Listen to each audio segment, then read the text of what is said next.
Again, Naz, another summer, another tour. I know, another summer of beers and brilliant US cities, and this one certainly fits the bill.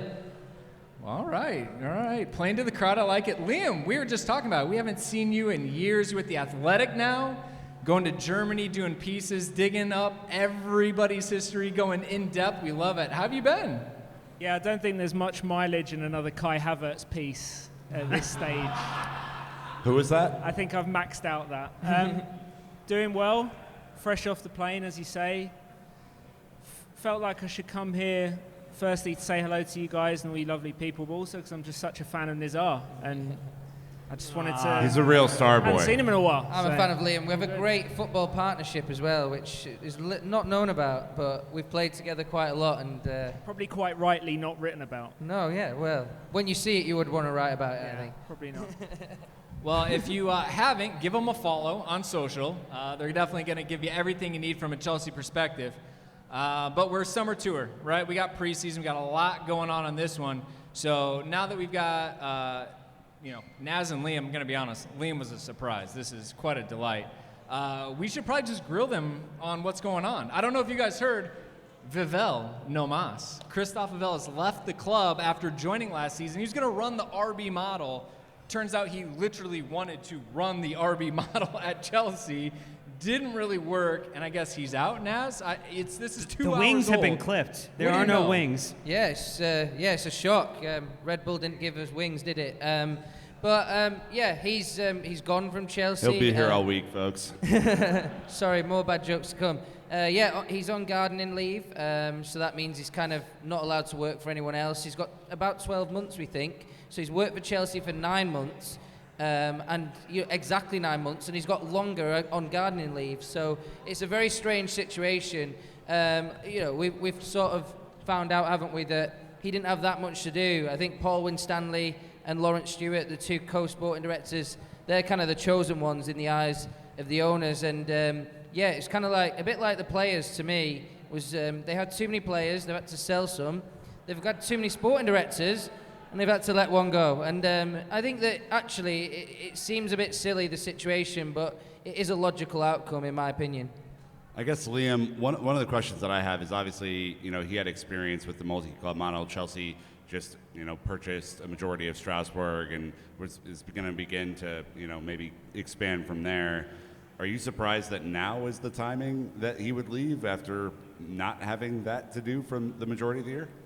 I think it's quite telling, actually, that it's actually quite telling that as the Strasbourg deal is announced, as Chelsea really roll out this multi-club model, the Vivell's leaving, because I'm not actually sure.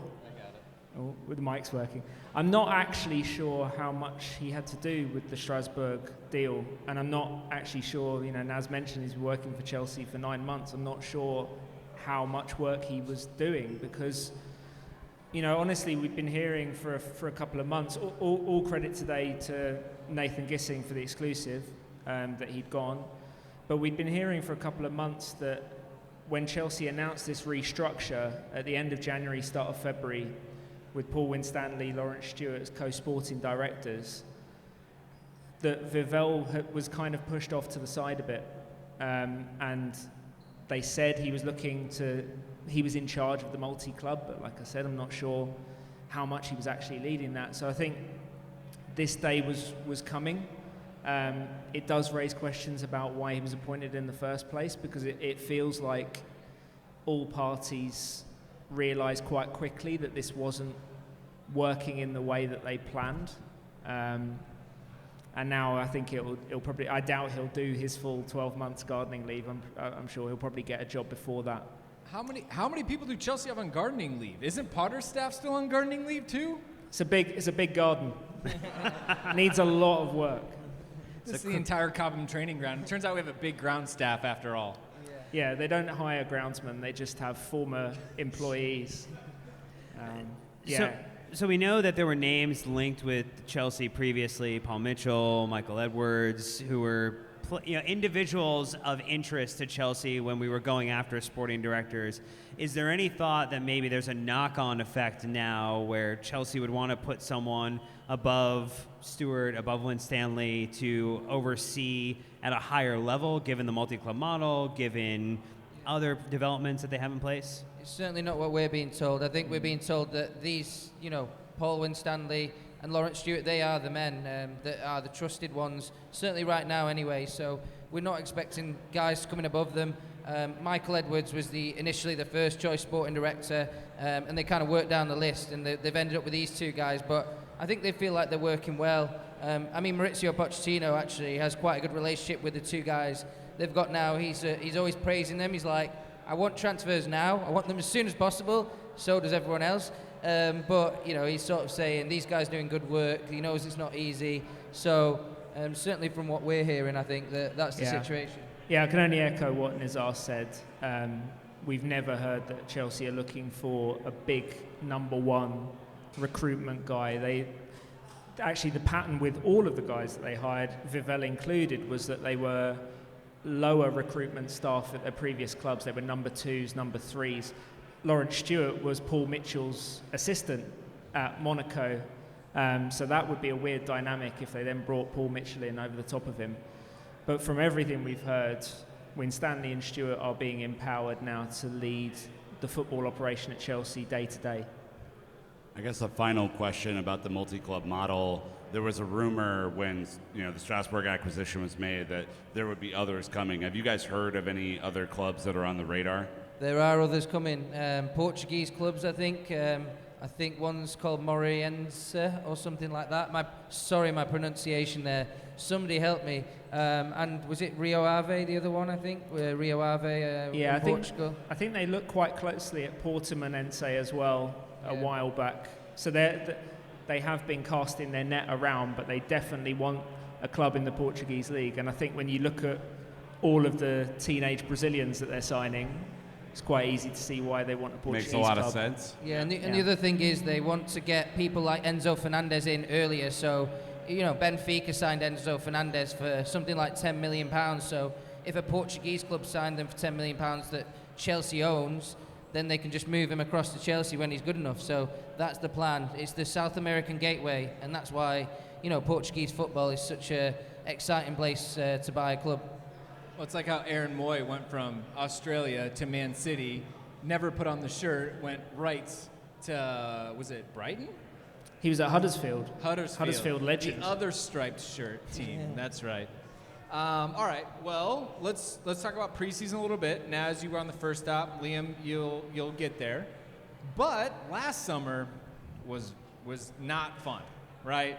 Especially at the end, Tuchel, that massive presser, locker room divided. A lot of players wanted to go. The social media right now. Did you see all the sunglasses of the players? Yeah, it's cool. Like, Future is it bright. is different. This is night and day from what it was. Naz, how are you reading into this? Is this a Poch thing? Is this a new squad, new summer? Like, where are we at with this tour? Well, they are trying to do team building, so it probably fits under that category, making the players look silly, having a laugh. I think that's important, actually. You're supposed to enjoy your job, especially when you're a footballer. So they need to bring that joy back. There was a loss of joy last season, not just from the fans, but certainly the players in the squad. So there needs to be that camaraderie. And I think Raheem Sterling was talking about it today when we met him, and was saying that they're trying to build that. They don't know each other, all these guys. A lot of them are strangers. So, yeah. And then at the same time, Nike's the kit providers. So it was a case of, we've got to look after the sponsors we do have. Let's get them some love on our social accounts. So I think that was a bit of what it was. Yeah. So you were at the press conference today. Pochettino had a couple of different things to say. He did talk about new signings. He did mention Winstanley and Stewart, that they are working. He's happy with the performance that they had right now. But he did seem to stress that other teams are maybe getting to be some of the best in England that are not the typical names that you would hear when you think about the best clubs in England. Yeah, I think so. I think this summer series is interesting because Brighton have never been to America. Fulham have never been to America, so these teams are trying to advertise themselves. Of course, Brentford haven't either. But yeah, you're looking at those teams in the summer series, and they finished above Chelsea. So Chelsea, we want Chelsea to be competing for trophies, competing with your Real Madrids, your Man Cities, but they've got to first start gunning down these teams above them. So Villa, Newcastle, and the way Newcastle are spending, it's a changing landscape, I think, and it's something that Chelsea needs to get on top of and start pushing forward and really get the talent that can start beating these teams. Nick, could you imagine Matt Law's reaction if he heard Poch say Villa were a top team in England? Yeah, he'd be very happy. I guess, look, Liam, you haven't been here the last week or so, but you've covered Poch and you know kind of who he is. What's your initial take on who he is and what he's doing with this team? I think so far he's been pretty much exactly what I expected him to be. I think he's all about positive energy, trying to build a new culture a lot of coaches talk about culture, but I think Pochettino's really all about it day to day. And I think them trimming the squad by the time that he actually came in has really helped in that regard. And he's traditionally done his best work with younger talent. And so that's why I think going into this season, I'm actually quite optimistic that I think Chelsea fans will have a fair bit to get excited about. I don't know how good Chelsea will be, but I think they're going to be a lot more fun to watch. And there's certainly a lot of talent for him to work with. But he's struck all the right tones so far, I think, in terms of the way he's talked about the job at hand. Do you feel it's kind of like when Conte came in, no Europe, hard-working, kind of break the players down, put them in a system, same idea? Obviously, execution is going to be hard to live up to. It really reminds me of that Conte pre-season. I was on that, and it was in the United States as well. And Antonio Conte was very involved in the squad. It was a slim squad as well. And I was watching the training session in North Carolina, and Mauricio Pochettino really put himself at the heart of the training session. He was doing the running. I remember Antonio Conte. He was covered in sweat training the team, and Mauricio was doing a lot of running. So it was quite fun to see him doing that. And there was also, and similar to Conte, it was like a really brutal physical first few weeks, and then it started to be shape work. So and what Liam was saying, that Mauricio Pochettino is doing a lot of the things you'd expect. He's also trying to play the way you'd expect. He's playing the formation he often prefers in his career, 4-2-3-1. I think it's also a formation Chelsea's owners wanted to play. They wanted to play in a back four, but they just couldn't get away from the three-man defence. So Mauricio Pochettino's trying to do something that Chelsea wants, and he's sort of doing it his way. And I think that's sort of some of the similarities I see with Conte, and what Liam was saying is Pochettino's doing things sort of his way as well. If you were to think about this match coming up tomorrow, based on the Wrexham match, what are the one or two things that Pochettino is going to want to see match over match, and are there any key decisions that he's going to want to make in terms of players or personnel? He sort of said that he's not going to throw in Enzo, Mudryk and Noni Madueke, Colwill. They've come back a little bit too late, but I think we'll see a few changes from the team, a slightly more experienced team. He sort of said that he's still going to play youth, but I think there's going to be Thiago Silva might come in. He might start the game, Kepa of course, so I think that will help the team, lift them up a little bit, and I'm kind of hoping that Nkunku and Jackson maybe plays together. That would be quite cool, and maybe see Nkunku in a different position. He played striker last time. It's not his best position, but he can do it, so I'd like to see Nkunku in another position, and hey, the 4-2-3-1 does have Nkunku's best position. He always says my best position is number 10. I can tell you one thing he won't want to see. He won't want to see Levi Colwill hug anyone on the Brighton team before, during, after the game. And obviously we know Moises Caicedo will be milling around somewhere, probably sulking high up in a stand. We're still right pushing. Next to Win Stanley? What's that? Right next to Win Stanley? Yeah, exactly. We're still pushing for the halftime signing where he exchanges the shirt, he gets the photo, and now he joins Chelsea. It can be another thing that Naz has never seen at a football match before. There we go. Yeah. Cucurella will also be another sub for him. And Roberto De Zerbi will spontaneously combust if that happens. The overlap is quite unreal between these two clubs.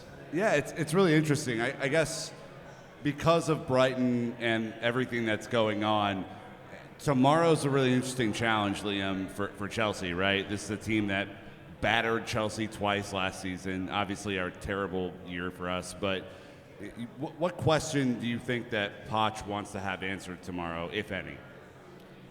I think at this stage, I think he just wants to see the same type of football that he saw against Wrexham, but against a much higher calibre of opponent, because Brighton are the first real yardstick that Chelsea have faced. All due respect to Ryan and Rob. Wrexham aren't quite there yet, but Brighton are clearly very good. Despite the players they've lost, they have a lot of continuity in the way that they play. So it's going to be a good test in terms of Chelsea dealing with pressure, finding those little combinations in the final third. I didn't watch the whole of the Wrexham game, but in the highlights you could see what Pochettino's trying to do with those attackers. Those little kind of wall passes and give and goes. That's just a little bit more dynamic and unpredictable. And I think if he sees that against Brighton, we're still very early in pre-season, I think he'll be relatively satisfied. I mean, I'm fascinated to see who plays in goal, obviously. I don't think Bettinelli played at all last preseason. Yeah, he did, the first half, right? You need to stop. I want to see Betts. You really need to stop. Let's see Betts. All right, anyways. We kind of touched on it, but there's a little bit of drama between Chelsea and Brighton. Hey, do as I say and not as I do by De Zerbi today. Yo, De Zerbi throwing some darts a little bit. I love the antics. I won't talk about other teams' players, but yeah, that Levi Colwill guy's pretty good. Moises Caicedo's definitely not available. You're like, all right, we're going to play the game. Got it. I get why, but it's very clear. Caicedo has said what he wants. There was the unwritten agreement in January over the Arsenal bid. How are you guys seeing this right now? Because it sounds like Brighton are very aggressively pursuing Levi Colwill almost as much as Chelsea are pursuing Caicedo. Yeah, it's a little bit the sign of the times that Brighton are a dangerous force, I think. And I think they want something for Caicedo. And it's either a phenomenal amount of money, and they're benchmarking obviously against Declan Rice. We spoke about that last time. But then they really want Colwill, and Colwill probably is open to going. So it's a really complicated situation for Chelsea. They insist he's not for sale, but it's a sign that Brighton are strong. And I think that Brighton will be quite happy with that press conference that Roberto De Zerbi gave, because I think they want to have a real tough stance. They don't want to make this easy for Chelsea. They know Chelsea want Moises Caicedo. You look at the team that Chelsea played against Wrexham and will probably play against Brighton, and it probably will be lacking in midfield. I mean, we're saying Enzo's not going to start, and they had that three-man teenage midfield pretty much against Wrexham, and I think that midfield could start again. So if you're looking at it, if Brighton do damage to Chelsea against that midfield, they'll think, look, you're desperate, pay the money. It's kind of a really aggressive negotiating tactic, but they're strong. They are strong. Yeah, Liam, let's talk about the midfield. Obviously, we know we need something there, right? Play out the scenario. You know, Brighton don't budge. Chelsea don't want to meet the valuation. Should Chelsea be looking at other midfield targets as a backup at this point if this does play out that way? To be honest, I think they should have been looking at those eventualities already, because they've got enough experience of how Brighton operate. Yeah. For the second successive summer, effectively, Chelsea are facing a situation where you either sell Levi Colwill to Brighton or you pay a premium for not selling Levi Colwill to Brighton. They did it with Mark Cucurella last year, and now they're looking at maybe paying £100 million, even if it's some sort of package of add-ons for Moises Caicedo. The other problem with that, of course, Chelsea's argument against paying that much for Caicedo is undermined by the fact that they kind of set the market for central midfielders with the Enzo deal 6 months ago. That's what influenced the price that West Ham ultimately got for Declan Rice, and that is what Brighton are basing their valuation on, because they think he's as good, if not better than Rice, because he's younger. But Paul Winstanley knows Brighton better than anyone, so he should know Paul Barber, Tony Bloom, they don't budge from their valuations. And you're not necessarily going to get that much feedback. If you're not meeting their valuation, you're just going to get a wall of silence. But the problem is, as you say, Chelsea are in a situation where they clearly need a player of that type to put next to Enzo to free him up to operate a bit further forward. How many of those guys are there out there? I'm not a scout. I don't like to get involved in the business saying who Chelsea should and shouldn't sign. But if they're not going to get Caicedo, they need a plan yesterday for what they might go for as an alternative. Well, I think at some point you're definitely going to have to think that he should be able to unlock that club pretty easily on how they operate, when do they go after backup targets, what it's going to take. But Dan, at some point you got to cut your losses and have some contingency plans. Chelsea really haven't talked about other midfield an interesting targets. one that we might want to throw at you. We have Real Madrid who are looking to bring Mbappe in. They need to raise some funds. Tchouameni was a player that Stewart would know very well from his time at Monaco. Chelsea could have signed him previously and had a world beater in midfield.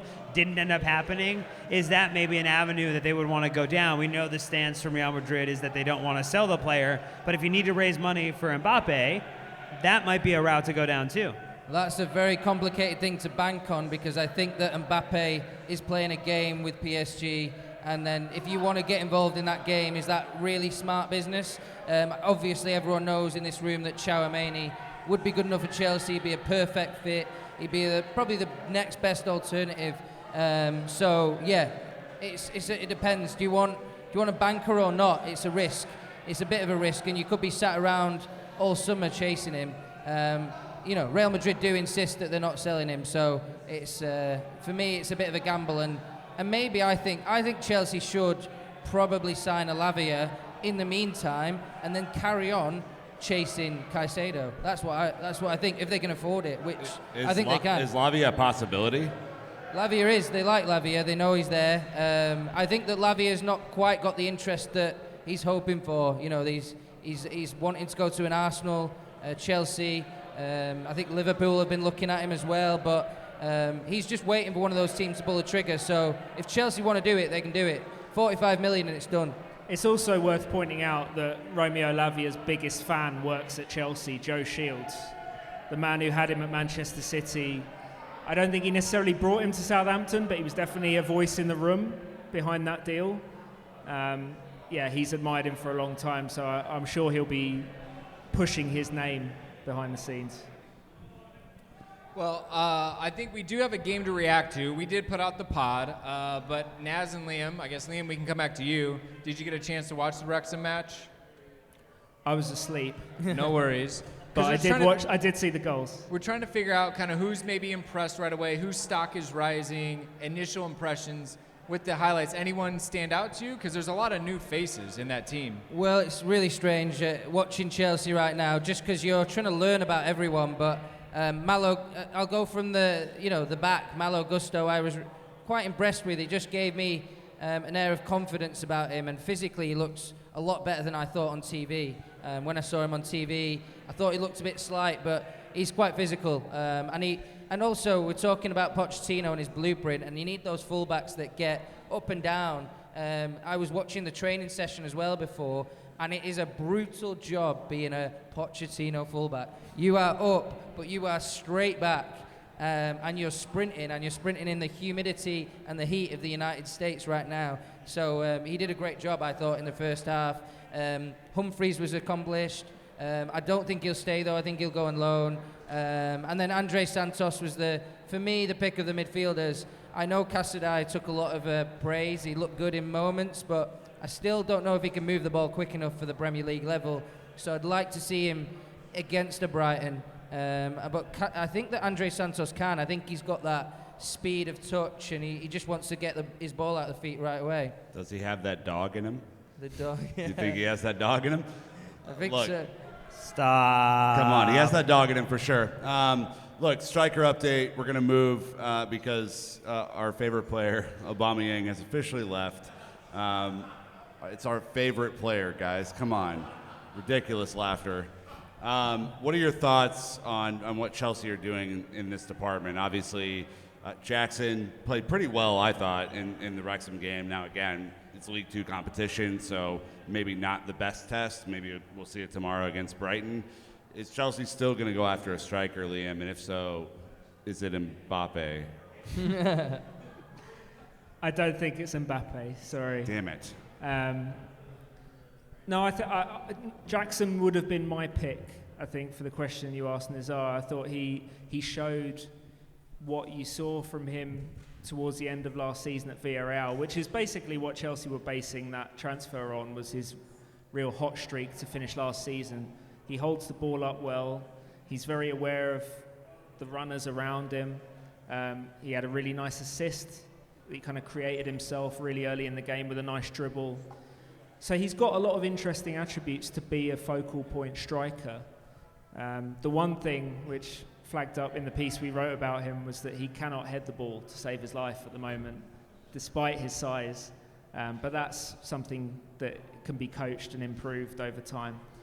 But he looks like he's got a lot to work with. You've got Breuer coming back. He's going to be at Chelsea this season. We'll see how he looks, because just being fit again after an ACL is not the same as being back to what you were. There's usually a bit of a lag time. So we'll see with him. But I think they have enough options with those two and Nkunku to go into the season not feeling like they're really under-clubbed in that department. I mean, they basically have been for the last 2 seasons. So it still feels like they've got more than they have in the last 2 years. Is there a concern that we might have to use Nkunku like Havertz, where he can lead the line, it's not really his favorite position, or you think he's a lot more dynamic if he has to play striker? I think it's a concern for a little bit, but I think there's also games where it works as well, but I just don't think you want Nkunku there all the time. So, yeah, the first game's Liverpool, right? So tough opposition, sometimes with a false 9, and with his physicality it might work, but I think when it's coming to, like, you know, lesser opposition, you probably want a proper target man to sort of try and hit at times. So I think that Chelsea just need to have a proper striker up front in general, but for one-off games, no problem. And Nkunku can do it, and he scored that great goal, of course, but he was very quiet. It was actually a bit frustrating watching the second half of the Wrexham game, because he didn't touch the ball as much as you'd like, and I think Nkunku needs to get on the ball and create for Chelsea. They need some great creators, and Nkunku can do that. One of the things, as we talk about strikers, that fans are begging for, they want to know that Lukaku is gone and off and away from Chelsea permanently. Who? Lukaku? Yes, Dan's Lukaku. favorite player. The ghost of Cobham there. The ghost of Cobham. What's your understanding? Again, this feels like a day-to-day type of thing, and there's always more leaks of information, little dribs and drabs of information, whether it's Saudi, whether it's a team in Serie A or teams in Serie A. What's the latest on where he might be heading and how soon that can get wrapped and it can be done and forgotten? You want to take that, Liam, or shall I? I've felt for a while, and it's just been a gut feeling, that he's going to end up in Saudi. Just because I've really been astonished at how, at the kind of masterclass that Lukaku has delivered over the last year and a half in how to undercut your own transfer value and desirability. It feels like at every stage he's made a decision that has made him less appealing to clubs, culminating in this whole Inter-Juve fiasco. I wouldn't be shocked at all if he doesn't end up at either of those. And the other thing with the Al Hilal offer is it's been on the table all summer, but as the summer goes along and more players go to Saudi, it becomes more of a legitimate option in his mind, because I think it becomes a bit more of a real league than it would have been 2 months ago. The only problem is Al Hilal are trying to sign Mitrovic, aren't they? So yeah, but I think they'd rather Lukaku. Yeah, probably. I think so.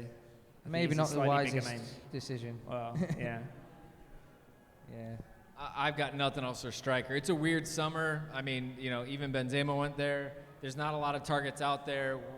You're just going to have to bridge. You're going to have to hope that Chelsea chip in with goals from the wings, a couple center back set pieces or something. It's going to have to be a system versus player season for goals this season. I think that's just what it's going to come down to.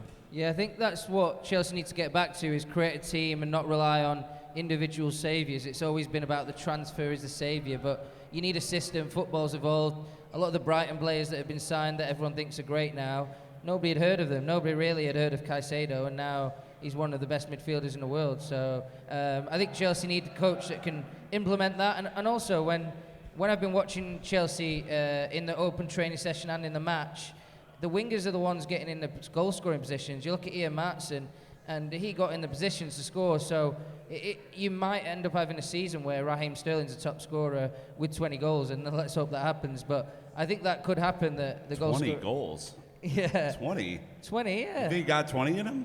Well, double digits is a distant memory really these days, but it would be nice to see. Yeah. One rumor that kind of came up for young players, Mason Burstow, a lot of loan interest. It's a really talented young player that's come through the academy, Liam. What are your thoughts on a potential destination for him, or does he really have a chance to be a part of the squad? I think based on what I'd heard when he joined Chelsea, I think he's still a bit too raw to be in that kind of conversation. When they first signed him, I did a big background piece for The Athletic, and it was talking to people who knew him at Charlton, and it was also talking to people at Chelsea about their plans for him. And they, rather than loaning him out immediately, which they often did with players of his age, he was a bit older than the normal sort of teenager they would sign. He's already like 19, I think. But they wanted to work with him because he hadn't had a great experience of academy football, of formalised academy football.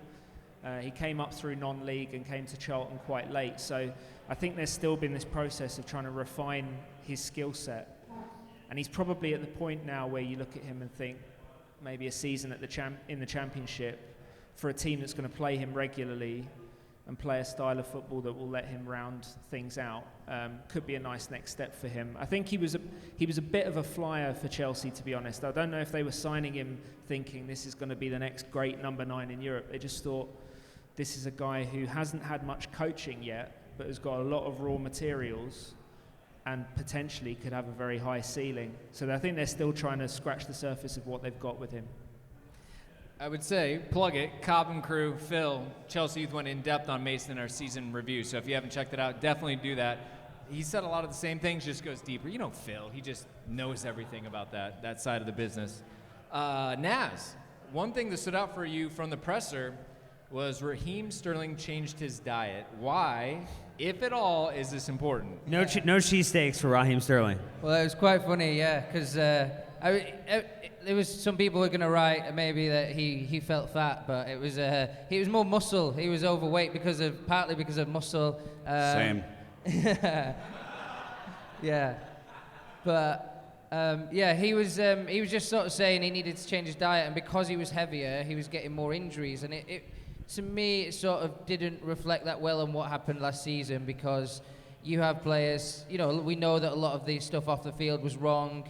A lot of the reason Chelsea underperformed, we were out physically, played really. I remember the Brighton game was the one where, at Stamford Bridge, where they won 2-0, but 2-1, but it felt like a bigger scoreline, and Brighton was so physical. So Pochettino's really getting the building blocks in place. You have to have the right medical, you have to have the right physio department, you have to have the right fitness coaches, and I think Pochettino will get that right. And then nutrition's part of that picture as well. So I don't think it reflected that well on Chelsea, that his first season at Chelsea was a little bit injury prone, and also he'd played 30 games for the last 10 seasons in a row before joining Chelsea, and that was the first season where he slightly dropped off. So they need to get that right with all the players, not just Sterling, and Sterling's super fit and should be able to bounce back. How important is the fact that Pochettino brought this whole staff with him to really set an expectation for what the conditioning is going to be this year relative to last year? We saw Potter come in, didn't have necessarily a coach focused on that level, had people in recruiting, had people in scouting, didn't have someone focused on the fitness end of his players. Yeah, I think that was the same with Tuchel as well. So it's been a little while now since Chelsea have had that real emphasis on being one of the fittest teams in the Premier League. And you combine that with also having a pre-season. Pre-season's great for things like this, but it's also when teams do their actual preparation, mainly getting that body of conditioning in, because it's just impossible to do. If you take over in September, you might have an international break, but you won't have any players to do it with. So I think that's a big part of the reason why Pochettino wanted to come in the summer, also because he didn't want to be remotely associated with last season, understandably. But for a guy like him, I think we spoke about this, the similarities with Conte are there. You know, this is a guy who really believes in drilling groups of players physically, punishing them at times early on to give them that body of fitness to lean on throughout the season. What's great about it for Chelsea fans as well, I think, is that you look at the identity of Chelsea, and I'd say like Barcelona, they're tiki-taka football. Man United are about wingers that cross the ball. Chelsea are about physicality, like winning at all costs, but physicality is part of it, so I think that'll be quite welcomed, and it might help gender a better atmosphere at Stamford Bridge and allow fans to connect with the team. Okay.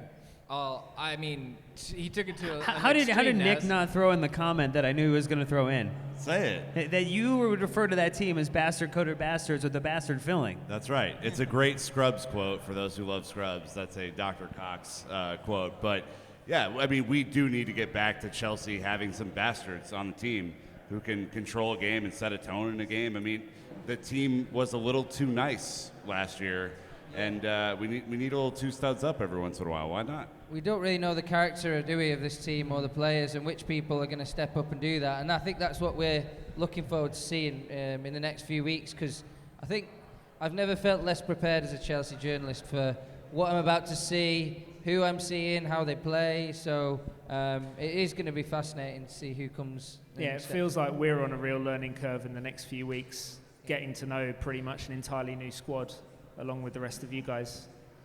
So we'll see how it goes.